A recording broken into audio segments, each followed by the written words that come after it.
Bendiciones, mis hermanos. Les habla un día más Teo Hernández para compartirles el Salmo número 109.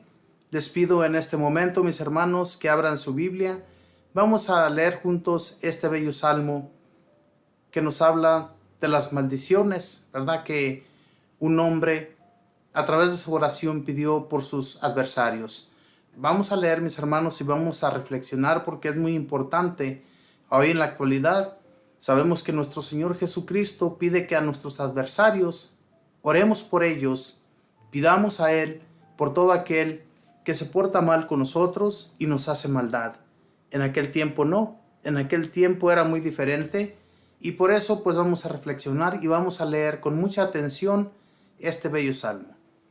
Y lo leo en el nombre del Padre, y del Hijo, y del Espíritu Santo. Amén. Oh Dios, a quien alabo, no guardes silencio, pues la boca maligna y la boca impostora se abren contra mí.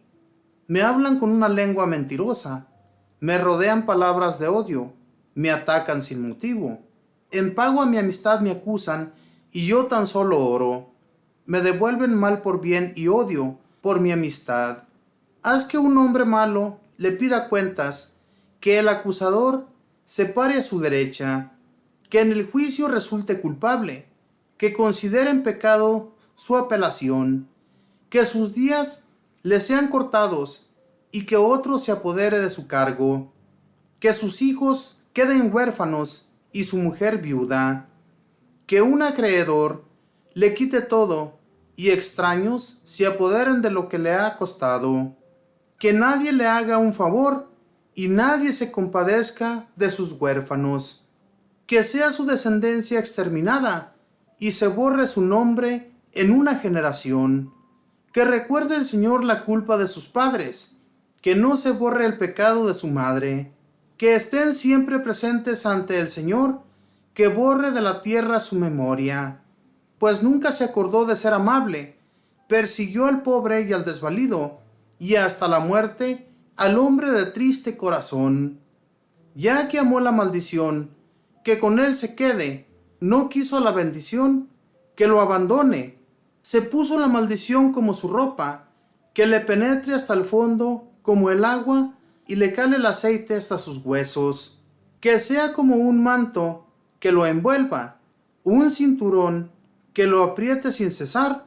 Así pague el Señor a mis acusadores y a los que hablan mal de mi persona. Pero tú, Señor Adonai, actúa para mí en honor a tu nombre, sálvame, pues es tan bueno tu amor. Porque soy pobre y desdichado, herido está mi corazón dentro de mí. Me voy como la sombra que declina, como langosta arrastrada por el viento. De tanto ayuno, flaquean mis rodillas y mi cuerpo, sin grasa enflaquecido. Soy un pretexto para sus insultos. Cuando me ven, menean la cabeza.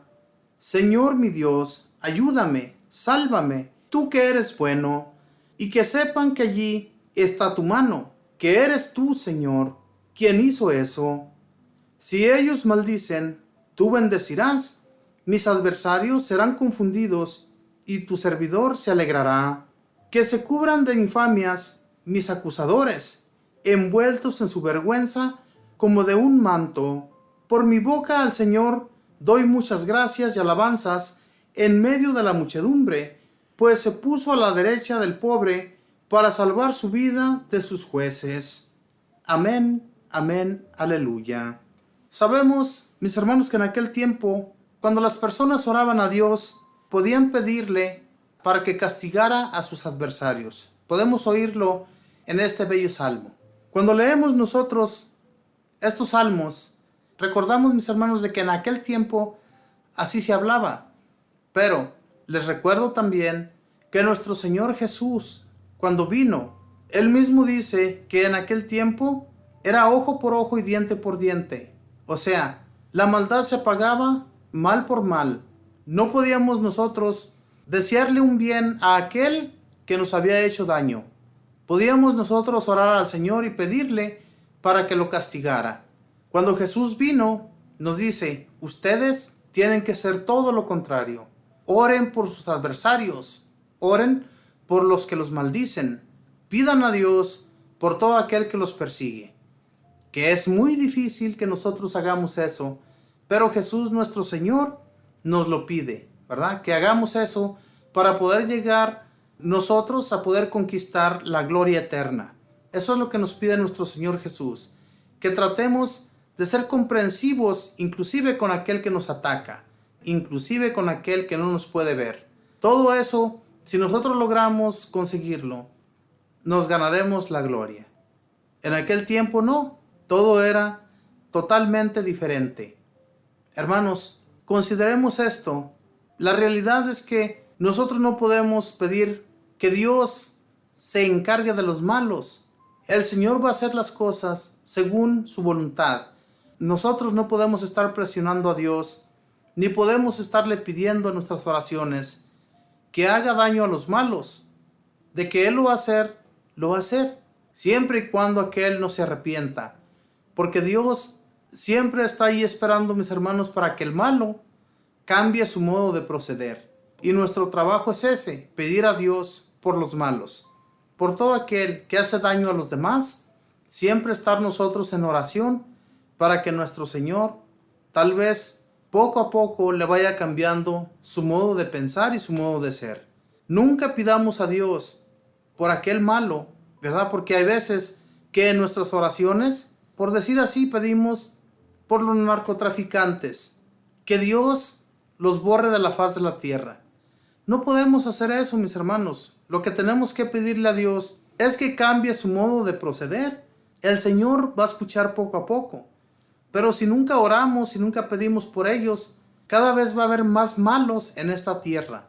Y al contrario, de cuando nosotros hacemos oración y pedimos a Dios por ellos, el Señor los escucha también a ellos, ¿verdad? En su maldad, yo les aseguro que cuando se sienten que no hay esperanzas por cualquier cosa que ellos estén pasando, por cualquier aflicción, el Señor también reconoce, ¿verdad?, que aquel necesita ayuda. Y a través de la ayuda que llega del Señor, tal vez haya una conversión. Por eso es importante que siempre pidamos a Dios por ellos. No le pidamos que los acabe, porque eso también te puede suceder a ti, en vez de que le suceda a aquel por el que le estamos pidiendo a Dios. Es que no, mis hermanos, nosotros no somos jueces aquí en la tierra. El Señor es el único juez, y Él es el único en su perfección que va a hacer las cosas de acuerdo a como la persona se lo merece. ¿A poco nosotros nos sentimos totalmente limpios? ¿A poco somos ya casi santos para que el Señor reconozca nuestra bondad? Es que en realidad, hermanos, tenemos que pensar en todo esto para que el Señor se acuerde siempre de nuestra bondad. Lo que nosotros hacemos de bondad hacia los demás, el Señor lo reconoce. Por eso, hagamos porque el Señor nos escuche en nuestras oraciones. Abramos el corazón más que todo cuando estamos orando ante Él, para que así se hagan las cosas. Todo lo que le expongamos, lo que le pongamos en sus benditas manos, Él lo va a llevar a cabo. Porque el Señor no es malo, Él no es como nosotros. Nosotros somos muy perversos a veces en nuestro corazón. Pensamos mal de los demás y hasta les hacemos daño también. ¿Se imaginan que aquellos a los que les hacemos el mal le pidieran a Dios para que nos arrasara de la faz de la tierra? ¿Para que nos acabara? No, hermanos. Tenemos que siempre pedir a Dios por los demás. Y aquel que sinceramente tiene tan duro su corazón y no quiere tener un cambio en su vida, Dios va a saber lo que tiene que hacer con él. Pero nosotros no. Él es el único. Entonces, por eso, en nuestra oración pidamos a Dios para que ese hermano o hermana que está haciendo mucho daño y que se encarga siempre de hablar de los demás, que hace chismes y está siempre contrariando a nuestros hermanos, el Señor se va a encargar de él o de ella. Pero nosotros calmémonos, tengamos paciencia y en nuestra oración abramos siempre nuestro corazón y así el Señor se va a hacer cargo de todo. No seamos como en aquel tiempo. En aquel tiempo era así y el Señor los escuchaba. Cuando alguien estaba haciéndole daño a alguien y aquel oraba ante Dios, era escuchado y borraba de la faz de la tierra a aquel que era dañoso, a aquel que era malvado, a aquel que siempre andaba haciendo intrigas. El Señor lo borraba de la faz de la tierra. ¿Se imaginan que hoy en la actualidad el Señor hiciera lo mismo? ¿qué sería de nosotros? ¿Cuántos estaríamos todavía con vida? Hermanos, no seamos conflictivos en este mundo. Más bien, pidamos a Dios que nos haga más rectos, más derechos, que le sigamos de corazón y no andemos por ahí errantes como si fuéramos robots o como si no tuviéramos mente, porque el Señor siempre nos abre la mente y sabemos que existe, y también sabemos que existe un mal, que existe el malvado que nos está metiendo trabas todos los días. Todo existe, y por eso qué mejor que comportarnos bien y no mal con el Señor, porque el maligno también nos puede hacer trizas en esta tierra, y el día que eso suceda, no vamos a poder levantarnos de lo que el maligno nos pueda a nosotros hacer. Pero busquemos de Dios, y el Señor no nos va a dejar solos. El Señor siempre nos va a levantar, nos va a poner en el camino recto y nos va a dirigir. Él va a ser nuestra luz, Él va a ser nuestro camino a seguir, y nunca lo perdamos de vista. Siempre hay que ir tras de Él, y cuando vayamos siguiendo sus caminos, no volteemos hacia atrás, porque Él mismo dice en uno de los evangelios que aquel que lleva el arado y voltea para atrás no sirve para su evangelio. Entonces, si nosotros somos servidores del evangelio, si hemos estado distribuyendo su mensaje, su palabra a todos aquellos necesitados, sigamos haciéndolo con mucho amor, sin voltear hacia atrás, para que así el Señor nos recompense el día menos pensado. Que Dios les bendiga, mis hermanos, que pasen un feliz día en compañía de todos sus familiares. Bendiciones.